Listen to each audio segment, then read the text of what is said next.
Professor ইউনূসকে নিয়ে নতুনভাবে ভাবছে বিএনপি।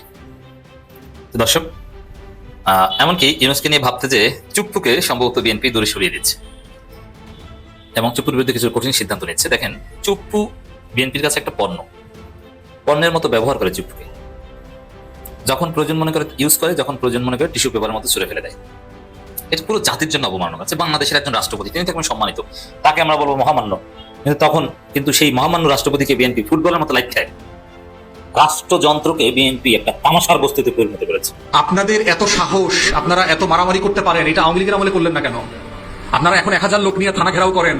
আপনাদেরকে তো আমরা ধান খেতে পাট খেতে ছবি দেখছি, লড়াই সংগ্রামে ময়দানে তো আপনাদেরকে রাস্তাঘাটে খুব বেশি দেখিনি। আপনারা করছিলেন, সেদিনকে আওয়ামী লীগকে যেতে পারেন না কেন?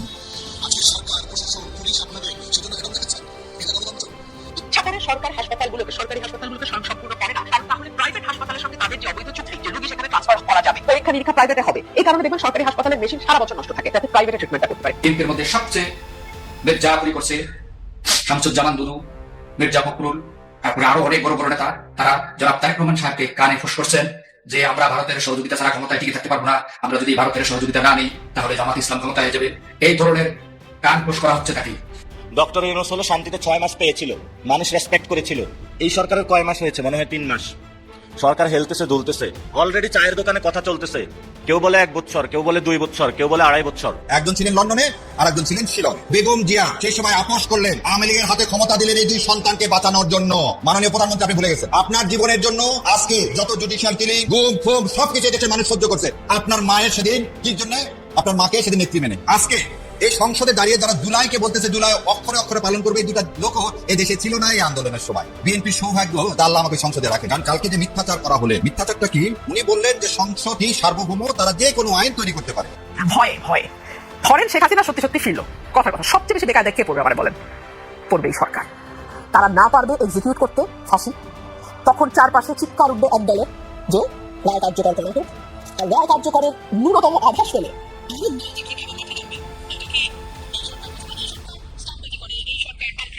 এই সরকার চটুল ব্যাপারে মানুষের সদয় দৃষ্টি আকর্ষণ করার চেষ্টা করে, কিন্তু একেবারে এত বোকা তো না যে এই সরকার এটা বুঝে না। তো শেখ হাসিনা যদি বাংলাদেশে এই মুহূর্তে আসে, বা এই বছর, এই মুহূর্তে মানে এই বছর, আমি দুঃখিত, এই বছরের মধ্যে ফেরে, বা যখনই ফিরুক, বিএনপি যদি ক্ষমতায় থাকে, কখনো চুপ্পুকে আব্বা আব্বা বলে, কখনো তাকে অপমান করে, কখনো ওয়ারেন্ট অফ প্রেসিডেন্স অনুযায়ী বা রাষ্ট্রাচার অনুযায়ী প্রধানমন্ত্রীর পাশে দাঁড়ানোর কথা, কিন্তু না, তাকে দাঁড়াতে দেয় না, তাকে এক কোণায় ঠেলে দেয়।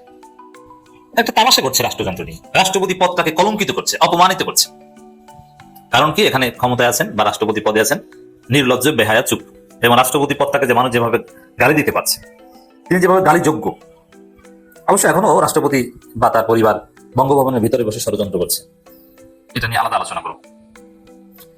এই যে রাষ্ট্রপতি চুপ্পুকে গালি দিতে পারে, সাধারণত রাষ্ট্রপতিকে গালি দেওয়া যায় না, তাকে মহামান্য বলতে হয়, তাকে গালি দিলে জেল খাটতে হয়।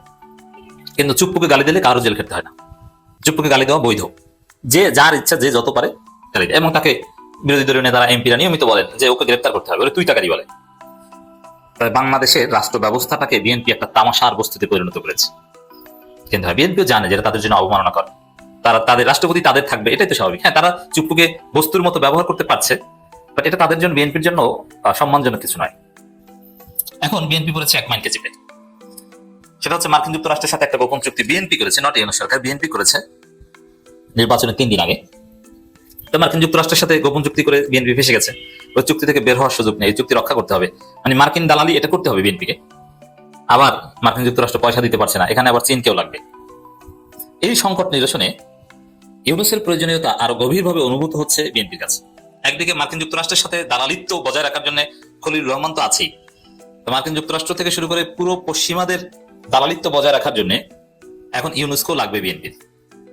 বিএনপি দেখছে, বিএনপি চিন্তা এটা যে আমরা একদম চীনপন্থী হলে টিকা যায় না, টিকতে পারবে না, ব্যালেন্স করতে হবে। এর মানে আমরা মার্কিন দালালিও করবো, আবার চীনের ইন্টারেস্টও, ইন্ডিয়ার ইন্টারেস্ট মাইনাস করে আমরা দিব। হাসিনা যেভাবে টিকে থেকেছিলেন অনেকটা এই চিন্তা করছে, কিন্তু হাসিনার তারেক এক না, এটা কঠিন হয়ে যাবে। তবে চেষ্টা করছে যে মার্কিন যুক্তরাষ্ট্রের সাথেও ভালো সম্পর্ক থাকবে, দালালি করবো অ্যাটলিস্ট টু সাম এক্সটেন্ট, আবার চীনের কাছ থেকেও কিছু নিব, শুধু মার্কিন দালালি করবো না। কিন্তু বাস্তব কথা হচ্ছে যে এখন পর্যন্ত রিয়ালিটি এটা যে এরকম থাকবে এটা জরুরি না, কিন্তু এখন পর্যন্ত আছে। ইতিহাস দেখেন, আমি একটু স্মরণ করিয়ে দিই যে বাংলাদেশের কোন সরকার ভারত এবং আমেরিকাকে উপেক্ষা করে যখনই চীনের সাথে কিছু করতে গেছে, তখনই সেই সরকার নাই হয়ে গেছে। জাস্ট শেখ হাসিনার দিকে তাকান, শেখ হাসিনা যখন চীন সফরে গেছিল তখন ভারতকে রাগিয়ে গিয়েছিল এবং ভারত শেখ হাসিনাকে কিছুটা হলেও অপমানিত করেছিল এবং ভারতকে উপেক্ষা করে চীনের সাথে কিছু একটা করার চেষ্টা করেছিল। তো ভারত এবং আমেরিকা দুই দলেই কিছুটা অসন্তুষ্ট ছিল শেখ হাসিনা সেই চীন সফরে, কিন্তু শেখ হাসিনা চীন সফরে গিয়েছিল, যদি চীন সফর সফল হয়নি। এসেছে, আসার পরে সংবাদ সম্মেলনে রাজাকারের নাতিপুতি কি বলেছে, ক্ষমতা শেষ হয়ে গেছে। আবার সেই ইউনূস সরকারও কিন্তু প্রফেসর ইউনূস চীন সফরে গিয়েছিলেন। অনেকে বলছেন যে প্রফেসর ইউনূস যদি চীন সফরে না যেতেন তাহলে হয়তোবা ইউনূস সব সংস্কার প্রক্রিয়া শেষ করে তার পছন্দ মতো সময় নির্বাচন দিতে পারতেন, কিন্তু নির্বাচন দিতে হয়েছে বিএনপির পছন্দ মতো সময়, বিএনপির পদ্ধতিতে। চীন সফরে গেলে বাংলাদেশের যারা যান তারা ক্ষমতা থাকতে পারে না, বিশেষ করে ভারত এবং যুক্তরাষ্ট্রের প্রেসক্রিপশন ছাড়া যদি যায়। আবার খালেদা জিয়ার ক্ষেত্রে সেম, সেই চীন সফর সংক্ষিপ্ত করে তাকে আসতে হয়েছে এবং চীন সফরে যাওয়ার পরেই বাংলাদেশে জেএমবির বোমা হামলা, এক পর্যায়ে তার ধারাবাহিকতা 111 এবং 17 বছরে বিএনপির বিপদ। এটা কিন্তু একটা রিয়ালিটি, বাংলাদেশে এটা ঘটে। এবং এটাকে ব্যালেন্স করতে চাচ্ছে বিএনপি সরকার, যে না চীন যাবো, তারেক রহমান আমি যাবো, কিন্তু আমি বিপদে পড়বো না। মার্কিন যুক্তরাষ্ট্রের সাথে যে চুক্তিও ঠিক রাখবো, একটা মাঝামাঝি ব্যালেন্স করে চলবো, মধ্যমপন্থা অনুসরণের চেষ্টা করবো। হ্যাঁ, মধ্যমপন্থাই ফরেন পলিসি হওয়া উচিত। যুক্তরাষ্ট্রকে একদম ওভারলুক করা এটাও ঠিক না, আবার একদম চীনপন্থী এটাও ঠিক না। আমরা কিন্তু যুক্তরাষ্ট্রের সাথে বা ভারতের সাথে সম্পর্ক ন্যায্যতার ভিত্তিতে হতে হবে, কোনো গোপন চুক্তির ভিত্তিতে দাবিদারি সম্পর্ক না। এখন যুক্তরাষ্ট্রকে খুশি রাখতে বা ওই অংশটাকে ম্যানেজ করতে খলিল একা পারছে না, আবার খলিল আবার বিদায়ের সময় হয়ে গেছে। তাদের সঙ্গে সাধারণ পরিষদের এই সভাপতি নির্বাচিত হতে পারলে তাহলে খলিল রহমান হয়তো স্থায়ীভাবে ওইখানেই দায়িত্ব পালন করবেন, তখন তো নতুন কোনো পররাষ্ট্রমন্ত্রী থাকবে। আর ইউনূসকে রেখে দিলে যুক্তরাষ্ট্রের ওই চ্যাপ্টারটা ইউনূস ম্যানেজ করতে পারবে, রাষ্ট্রপতি হিসেবে হোক আর স্পেশাল এনভয় হিসেবে হোক। এই জন্য ইউনূসকে নিয়ে নতুন ভাবে বিএনপি ভাবছে যে না, ইউনূসকে হয় আমরা রাষ্ট্রপতি বানাবো, নইলে আমরা স্পেশাল এনভয় বানাবো, প্রধানমন্ত্রী বিশেষ দূত, যিনি পশ্চিমা দেশগুলো ঘুরে বেড়াবেন, তাদের সাথে সম্পর্কের বিষয়টা দেখবেন। এই চিন্তা নতুন ভাবে বিএনপি করছে। আর রাষ্ট্রপতি বানাতে হলে শর্ত আছে, জুলাই সনদ বাস্তবায়ন বা রাষ্ট্রপতির ক্ষমতা না বাড়ালে ইউনূস রাষ্ট্রপতি হবে না, উচ্চকক্ষ বাস্তবায়ন এবং জুলাই সনদ বাস্তবায়ন করলেই ইউনূস রাষ্ট্রপতি ধরে নিতে পারে। এই জন্য জুলাই সনদ বাস্তবায়নের শেষ সীমা পর্যন্ত ইউনূসকে রাষ্ট্রপতি বানানোর বিষয়টা পেন্ডিং থাকবে। জুলাই সনদ বাস্তবায়নের পরে একদম স্পষ্ট হবে তাকে রাষ্ট্রপতি বানাবে কি বানাবে না। এই জায়গায় ইউনূস বিদেশে যাচ্ছেন, নানান তৎপরতা চালাচ্ছেন, আবার দৃশ্যপটে আসছেন। আর চুপ্পুকে অপমান করা হচ্ছে, চুপ্পুকে সাইডলাইনে পাঠিয়ে দেওয়া হচ্ছে, এর মাধ্যমে একটা বার্তা দেওয়া হচ্ছে ইউনূসকে যে না, we are looking for Yunus, এবং চুপ্পুর ম্যাচ শেষ। যার ফল আমরা দেখেছি আমার দেশের একটা রিপোর্টে এই জল্পনা কল্পনার রহস্য অনেকটা উদ্ঘাটিত হচ্ছে। আমার দেশ রিপোর্ট করেছে চুপ্পুকে কি দূরে সরিয়ে দিচ্ছে বিএনপি সরকার, এবং চুপ্পুকে দূরে সরিয়ে দিচ্ছে কিনা এই বিষয়ে নানান আলোচনা হচ্ছে। সেখানে ঈদুল আজহার নামাজে রাষ্ট্রপতির কাছ থেকে প্রধানমন্ত্রী তারেক রহমানের দূরত্ব রাখার ছবি প্রকাশ্যে আসার পর নেট দুনিয়া এ নিয়ে প্রশ্ন উঠতে শুরু করেছে। চিকিৎসার নামে সম্প্রতি রাষ্ট্রপতি লন্ডন সফরকালে অভিজাত মার্কেটে তার কেনাকাটার খবরেও সরকার শীর্ষ মহলে তার উপর নাখোশ বলে জানা গেছে। ঈদুল ফিতরের ঈদ জামাতে প্রধানমন্ত্রী তারেক রহমান রাষ্ট্রপতি মোহাম্মদ শাহাবুদ্দিনের পাশাপাশি নামাজ আদায় করেছেন, কিন্তু কোরবানির ঈদে জামাতে দেখা গেল সম্পূর্ণ ব্যতিক্রমী চিত্র।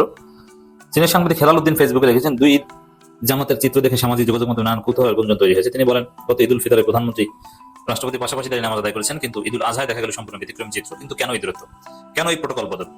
সাধারণত রাষ্ট্রাচার অনুযায়ী প্রধানমন্ত্রীর পাশেই রাষ্ট্রপতি থাকেন, কিন্তু তাকে রাখা হয়নি। কয়েকজন মন্ত্রী প্রধানমন্ত্রীর পাশে ছিলেন, তারপরে এক সাইডে বসতে দেওয়া হয়েছে চুপ্পুকে। এর মানে চুপ্পুকে দূরে সরিয়ে দিচ্ছেন।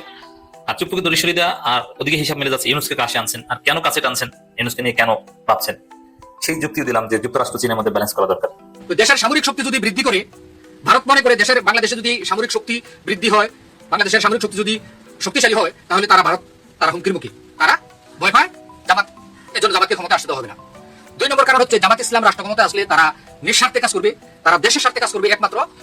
যদি দেশের স্বার্থে কাজ করে, রাষ্ট্রের স্বার্থে যদি শুধু একমাত্র কাজ করে, নিজের স্বার্থে কাজ না করে, তাহলে তারা কি করবে, দেশের অর্থনীতিকে শক্তিশালী করবে। তো দেশের দুর্নীতি যদি বন্ধ হয়ে যায়, অটোমেটিকলি দেশের অর্থনীতি শক্তিশালী হয়ে যাবে। আর 3 নম্বর কারণ হচ্ছে জামাত ইসলাম রাষ্ট্র ক্ষমতায় আসলে তারা দেশের মানচিত্র নিয়ে কথা বলবে। ওই যে ব্রিটিশ মানচিত্র আমাদেরকে দেখিয়ে গেছে, সেই ব্রিটিশ মানচিত্র অনুসারে এই 7 সিস্টার গুলো আমাদের, তখন জামাত ইসলাম আন্তর্জাতিকভাবে আন্তর্জাতিক আদালতে দেন দরবার করবে আর এগুলি নিয়ে কথা বলবে। তো এগুলি নিয়ে যদি কথা বলে, তাহলে ভারত কিন্তু এই 7 সিস্টার ধরে রাখতে পারবে না। আমরা পাকিস্তান এবং চায়নার সাথে সহযোগিতায় আমাদের এই প্রদেশগুলো আমরা উদ্ধার করতে পারবো। সেজন্য জামাত ইসলামকে রাষ্ট্র ক্ষমতা আসতে দেওয়া হবে না। অন্য যে কোনো দল আসুক, যদি একটা মন্ত্রী একটা এমপি হাজার হাজার কোটি টাকা দুর্নীতি করে নিতে পারে, লুটে বেটা খেতে পারে, ধ্বংস হলে বাংলাদেশ হবে, এদের কি? তাই জামাত ইসলামকে ক্ষমতা আসতে দেওয়া হবে না। অন্য দল আসুক, আর অন্য দলের নেতা কর্মীরা মনে করে আমি যদি কোটি কোটি টাকা কামাই করতে পারি, তাহলে ভারত যা মন্দ তা করুক, আমার কি, আমার ব্যক্তি স্বার্থ হইতেছে। শুধু এই 3টা কারণে জামাত ইসলামকে ভাগের মতো ভয় পায় এ ভারত। সেজন্য জামাত ইসলামকে রাষ্ট্র ক্ষমতায় আসতে দেওয়া হবে না। বিগত 17 বছর কিভাবে হত্যা, গুম, নির্যাতন, ফাঁসি, জেল, জুলুম যা নির্যাতন করেছে 17 বছর, তা সারা পৃথিবী দেখেছে। সেই জন্য জামায়াতে ইসলাম রাষ্ট্র ক্ষমতায় আসবে না, আর জামায়াতে ইসলামকে রাষ্ট্র ক্ষমতায় আসতে দেওয়া হবে না। বিএনপির আব্বা, বিএনপির রাষ্ট্রপতি শাহাবুদ্দিন চুপ্পুর ছেলে বঙ্গভবনে বসে কি করছে আপনি শুনলেন, কি ঘটাচ্ছে? দর্শক, জনগণকে জরুরি পদক্ষেপ নিতে হবে। আমরা তো বলবো এখানে উচিত জুলাই বিপ্লবের চেতনা অনুযায়ী রাষ্ট্রপতি চুপ্পুর ছেলেকে বঙ্গভবন থেকে টেনে হিঁচড়ে নামানো উচিত। জুলাই চেতনার দাবি এটাই। বঙ্গভবনের ভিতরে বসে জুলাই যোদ্ধাদের হুমকি দেয়। এদিকে হাসিনা দেশে ফেরার মহাপরিকল্পনা করছে এবং অনলাইনে ব্যাপকভাবে ছড়িয়ে দিতে সক্ষম হয়েছে। এটার পেছনে অবশ্য আমরা আন্তর্জাতিক রাজনীতি সমীকরণও কানেক্ট করেছি, যে মার্কিন যুক্তরাষ্ট্র এবং ভারত শেখ হাসিনাকে এই আশ্বাস দিয়েছে যে 6 মাসের মধ্যে তোমাকে বাংলাদেশে ঢুকাবো এবং আগামী নির্বাচনে অংশগ্রহণ করবো, হয়তো কিছুদিন জেল খাটা লাগবে। সেই মুহূর্তে চুপ্পুর ছেলে বঙ্গভবনে বসে জুলাই যোদ্ধাকে হুমকি দেওয়া, জুলাই যোদ্ধাদের হুমকি দেওয়া তালিকা করা, এটা প্রমাণ করে যে চুপ্পুর সাথে শেখ হাসিনার কানেকশন আছে এবং শেখ হাসিনা যদি দেশে আসতে পারেন তারপরে চুপ্পু বলবে যে না, আমার কাছে তিনি পদত্যাগ করেনি। এতে বেশি কঠিন কিছু না। সাপোজ এটা এত হালকাভাবে নেওয়া ঠিক না, এটা হবে না, কিন্তু তারপর হালকাভাবে নেওয়া উচিত না। জাস্ট যদি সেনাবাহিনী, এখন সেনাবাহিনী কিন্তু আবার যুক্তরাষ্ট্র লাইনে, এটা নিয়ে আমি আলাদা আলোচনা করছি। বাংলাদেশ বা পৃথিবীর এইসব বাংলাদেশ টাইপের দেশের সেনাবাহিনী কখনো যুক্তরাষ্ট্রের বিরুদ্ধে যেতে পারেনি। যুক্তরাষ্ট্রের কাছে যেটা হক, সেনাবাহিনীর কাছে সেটি হক হয়েছে। যুক্তরাষ্ট্রের কাছে যেটা অন্যায়, সেনাবাহিনীর কাছে সেটি অন্যায় হয়েছে। এই জন্য যুক্তরাষ্ট্র যার বিরুদ্ধে, তার বিরুদ্ধে সেনাবাহিনী কু ঘটিয়েছে। যুক্তরাষ্ট্র যার পক্ষে, সেনাবাহিনী তার পক্ষে গণহত্যা করে হলেও থেকেছে। যেমন যতক্ষণ যুক্তরাষ্ট্র হাসিনার পক্ষে ছিল, যুক্তরাষ্ট্র সেনাবাহিনী কারফিউতে গুলি চালিয়েছে। যে যুক্তরাষ্ট্র আওয়ামী লীগের হাত ছেড়ে দিয়েছে, তারপর সেনাবাহিনী ছাত্রদের পক্ষে দাঁড়িয়েছে। এই মেকানিজম কিন্তু আমরা কেউ খেয়াল করি না, আমরা শুধু ধন্যবাদ নিয়ে আছি। রাজনীতি এত সোজা না। তো সেই যুক্তরাষ্ট্র যদি চায়, সেনাবাহিনীকে যদি বলে যে শেখ হাসিনার পক্ষে আপনারা অবস্থান নিন, জাস্ট সেনাবাহিনী বিমানবন্দরটা নিয়ন্ত্রণে নেবে। শেখ হাসিনা নামছে, ট্রাভেল পাস নিয়ে, ঠিক আছে। এখন সেনাবাহিনী যদি বলে ঠিক আছে, যদি শেখ হাসিনার পদত্যাগপত্র থাকে তাহলে তিনি পদত্যাগ করেছেন, তিনি গণহত্যাকারী, তিনি অ্যারেস্ট হবেন। তারপর সেনাবাহিনী তাকে নির্বিঘ্নে একটা উন্নত জেলে বা ক্যান্টনমেন্টের ভিতরে নিয়ে যাবে এবং তাকে অ্যারেস্ট হিসেবে দেখাবে। তার বিচারিক প্রক্রিয়ার মধ্যে মাঝে মাঝে আদালতে নেবে, এক পর্যায়ে জামিন হবে, বাইকে দিতে হবে। এটা একটা প্ল্যান, আমি বলছি না যেটা বাস্তবায়ন হবে। এভাবে ষড়যন্ত্র হচ্ছে। আবার যদি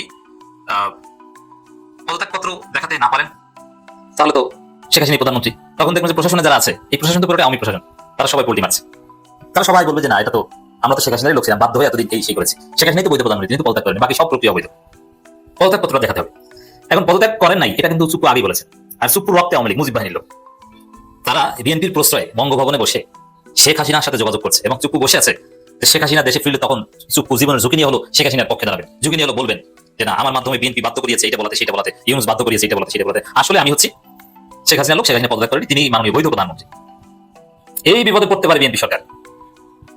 আর চুপ্পুর ছেলে জুলাই যোদ্ধাদের তালিকা করছেন এই স্বপ্ন থেকে, যে এখন যতই আমাদেরকে জোর করাও, আমাদের গডিস শেখ হাসিনা আসবে, তারপর আমরা আবার বহাল তবিয়তেই থাকবো, আমাদের সাথে শেখ হাসিনা তো যোগাযোগ আছে। এই স্বপ্ন থেকে বঙ্গভবনে বসে জুলাই যোদ্ধাদের হুমকি দেওয়ার ধৃষ্টতা দেখাতে পেরেছেন চুপ্পুর ছেলে। এই জন্য জুলাই চেতনার দাবি, আমরা একটা কথাই বলছি, জুলাই চেতনার দাবি বঙ্গভবন থেকে চুপ্পুর ছেলেকে টেনে হিসেবে বের করতে হবে। এগুলো যদি না করে বিএনপি বেকায়দা করে, সবচেয়ে বড় বেকায়দাটা বিএনপি করবে, কারণ ক্ষমতায় তো বিএনপি, আসল মাইটটা খাবে বিএনপি, আসল ডলারটা খাবে বিএনপি। যদি এই চুপ্পুদের ষড়যন্ত্র বাস্তবায়ন হয়, it's very alarming for BNP. BNP কি টনক করবে না? বিএনপি এখন কিন্তু ওয়েট এন্ড সি, যে দেখি কি হয়, দেখি কি হয়। এই পরিস্থিতি আছে। অবশ্যই চুপ্পুর ছেলেকে গ্রেপ্তার করতে হবে, আমরা সেই গ্রেপ্তারের দাবি জানছি। বঙ্গভবন থেকে টেনে হিসেবে বের করা মানে গ্রেপ্তার করা, আমরা মবের কথা বলছি, আর বঙ্গভবনে মব করা সম্ভব নয়। চুপ্পুর ছেলে তোমার ভালো করাচ্ছেন, পুরো মিডিয়া বুঝতে পারছেন, মিডিয়াগুলো কিন্তু আওয়ামী লীগকে নরমালাইজ করছে এবং তারা আসতে পারে, আসবে, এই হাইপকে বৈধতা দিচ্ছে। আর সোশ্যাল মিডিয়ায় তো গোলাম মোল্লা রনিরা আধা জল খেয়ে লেগে আছেন কিভাবে আওয়ামী লীগকে নরমালাইজ করবেন এবং আওয়ামী লীগ আসবে, আওয়ামী লীগ আসবে, আওয়ামী লীগ ছাড়া বাংলাদেশ হবে না, এমনকি প্রধানমন্ত্রী হিসেবে আসবে, ভারত যুক্তরাষ্ট্র তাদেরকে এনে দিবে, এরকম হাইপ তৈরি করছে। এই চুপ্পুর ছেলের এই কাণ্ডের বিরুদ্ধে মিডিয়াগুলো চুপ। একমাত্র আমার দেশ জুলাই বিপ্লবের চেতনা ধারণ করে, একমাত্র আমার দেশ নয়াদিগন্ত সংগ্রাম, এগুলো ধরছে পত্রিকা, ওগুলো পত্রিকা হিসেবে কোনো দাম নাই, কিন্তু আমার দেশের সামাজিক প্রভাব আছে, তারা তাসির ক্রিয়েট করতে পারে এবং সোশ্যাল এজেন্ডা সেট করতে পারে। আমার দেশ একমাত্র কার্যকর জুলাইপন্থী, জুলাই বিপ্লবের চেতনা ধারণ করা পত্রিকা আছে আমার দেশ, তারা রিপোর্ট করেছে জুলাই যোদ্ধাকে রাষ্ট্রপতি চুপ্পুর ছেলের হুমকি। শুধু ওই জুলাই যোদ্ধাকে রাষ্ট্রপতি চুপ্পুর ছেলের হুমকি দিচ্ছে না, সমস্ত জুলাই যোদ্ধাদের আওয়ামী লীগ বিভিন্ন জায়গায় হুমকি দিচ্ছে। বিএনপি টনক নড়বে, কিন্তু সময় শেষ হওয়ার পর এটা অনিবার্য যে বিএনপি জামাত এনসিপি মিলেমিশে আওয়ামী লীগকে ঠেকাবে, এটা আমি নিশ্চিত। তবে আগে যদি ঠেকাতে পারেন তাহলে ক্ষয়ক্ষতি কম হবে। এখন যদি চুপ্পুর ছেলেকে টেনে হিসেবে বের করতে পারেন, তারপর চুপ্পুকে গ্রেপ্তার করতে পারেন, সমস্যার সমাধান 80% এখানে হয়ে গেছে। হয়ে গেল মালা বদল না, হয়ে গেল গোপালগঞ্জের নাম বদল, গোপালগঞ্জের নাম পরিবর্তন হয়ে গেল, মুজিববাদের কবর রচনা হয়ে গেল। বন্ধুরা, শেখ হাসিনা আসবে, বাংলাদেশ হাসবে না, আর হাসবে না। আরেকটা খবর, শেখ হাসিনার এই যে গোপালগঞ্জের নাম পরিবর্তন হওয়ার সাথে সাথে, গোপালগঞ্জের নাম পরিবর্তন হওয়ার সাথে সাথে এই জায়গায় আরেকটা নামও দেওয়া হলো, সেই নামটা হলো শহীদ আবু সাইদ নগর। গোপালগঞ্জ এখন আর গোপালগঞ্জ কেউ বলতে পারবে না। আমার নেত্রী, প্রান্তীয় নেত্রী, জননেত্রী, দেশ নেত্রী, মানবতার নেত্রী তারেক রহমানের গর্বিত মাথা, সেই 3 বারের সাবেক সফল প্রধানমন্ত্রীর সেই ভবিষ্যৎবাণী অক্ষরে অক্ষরে প্রতিফলিত হয়ে গেছে। বন্ধুরা, যখন খালেদা জিয়াকে সেই বালুর টাক দিয়ে গুলশানে বাসার মধ্যে আটকে দিয়েছিল, মার্চ ফর ডেমোক্রেসির আন্দোলনে যখন উনি অগ্রসেনানী হিসাবে নেতৃত্ব দিবেন, সেই সময় যখন গোপালগঞ্জের পুলিশ তখন সময় ঢাকার আপনার 37টা থানার 31টা থানার ওসি ছিল গোপালগঞ্জের ফরিদপুরের। সেই সময় তিনি বজ্রকণ্ঠে আওয়াজ তুলেছিলেন, বাংলার নাম বাংলাদেশ থাকবে কিন্তু গোপালগঞ্জের নাম পরিবর্তন হয়ে যাবে।